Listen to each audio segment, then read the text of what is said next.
Hello guys, welcome to my channel Priyanka kitchen.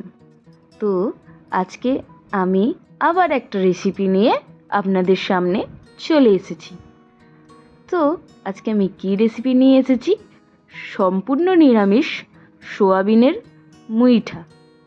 নিরামিষের দিন বড্ড মনে হয় কি রান্না করব আর কি রান্না করব, তাই এই রেসিপিটা একবার ট্রাই করুন।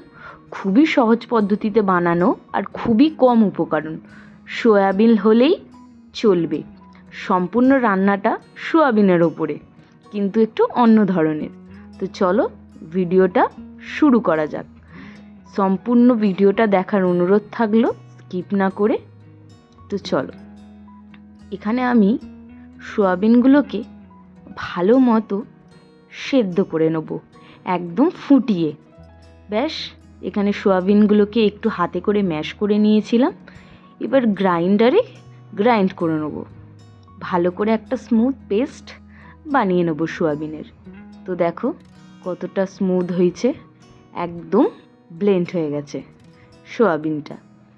এবার এই সয়াবিনটার ভেতরে আমাদেরকে ইউজ করতে হবে ম্যাশ পট্যাটো। তো এখানে আমি একটা বড় সাইজের আলু নিয়েছি, তার মধ্যে আমি মেশাচ্ছি ময়দা।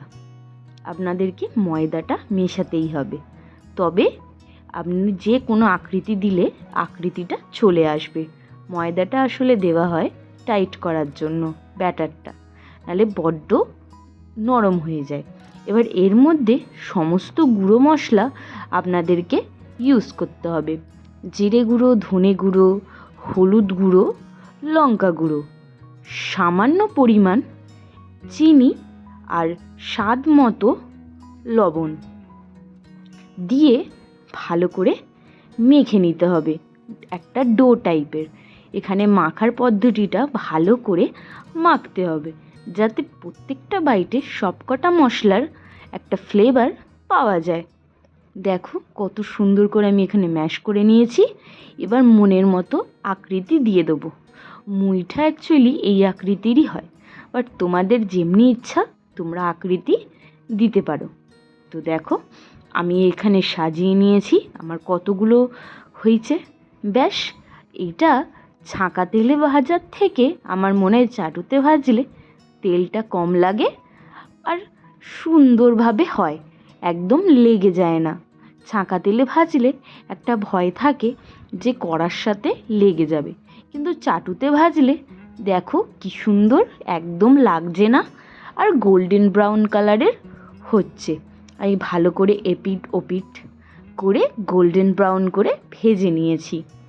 খুবই সহজ পদ্ধতি, তোমরা যদি এইভাবে ঘরে ট্রাই করো দেখবে তোমাদেরও খেতে খুব সুন্দর লাগবে। নিরামিষের দিন বিশেষ করে এই পদ্ধতিটা বানালে খেতে পুরো জমে যাবে। দেখো আমাদের এখানে কিন্তু মুইঠাগুলো ভাজা কমপ্লিট। দেখে নাও কতটা দারুণ লাগছে আর ক্রিস্পি, বাইরে থেকে ভেতর দিয়ে একদম নরম। তো আমি এখানে সম্পূর্ণ রান্নাটা সর্ষের তেলে করছি, তোমরা চাইলে রিফাইন তেলও ইউজ করতে পারো, কিন্তু আমি এখানে সর্ষের তেল ইউজ করেছি। এখানে আমি গোটা গরম মশলার মধ্যে ব্যবহার করেছি এলাচ, তেজপাতা, শুকনো লঙ্কা। আর এই পিউরেটা হলো টমেটো পিউরে। এখানে আমি টমেটোটাকে পিউরে করে দিয়েছি। বেশ, সমস্ত গুঁড়ো মশলা আপনাদেরকে ইউজ করতে হবে। ধনে গুঁড়ো, জিরে গুঁড়ো, লঙ্কা গুঁড়ো, হলুদ গুঁড়ো দিয়ে ভালো করে কষিয়েই যেতে হবে যতক্ষণ না মশলা দিয়ে তেল ছেড়ে আসবে। এই আলুটা সম্পূর্ণ কিন্তু আপনাদের ইচ্ছা। আমি এখানে আলু অ্যাড করেছি, আপনারা চাইলে এখানে আলু অ্যাড নাও করতে পারেন, কিন্তু আপনারা যদি এটাকে নিরামিষ না করতে চান, আপনারা পেঁয়াজ রসুন দিয়ে কষে নর্মাল এই রান্নাটা করতে পারো, খেতেও অসাধারণ লাগবে। যেহেতু এটা আমি পুরো ভেজ দেখাচ্ছি, তাই এখানে পেঁয়াজ রসুন কিছু ব্যবহার করিনি, এটা সম্পূর্ণ একটা নিরামিষ রান্না।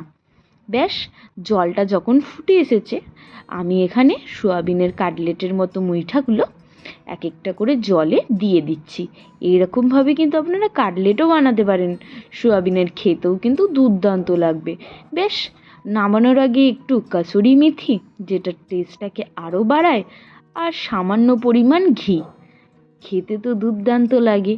আর ওপর থেকে কিছু কাঁচা লঙ্কা দিয়ে দিয়েছি। তো দেখো দেখতে কতটা সুন্দর হয়েছে। অবশ্যই আমাকে কমেন্টে জানাবে আমার রেসিপিটা আপনাদের কেমন লেগেছে। ভালো লাগলে অবশ্যই চ্যানেলটা সাবস্ক্রাইব করে পাশে থাকবেন। পরের ভিডিওতে আবার দেখা হচ্ছে। বাই।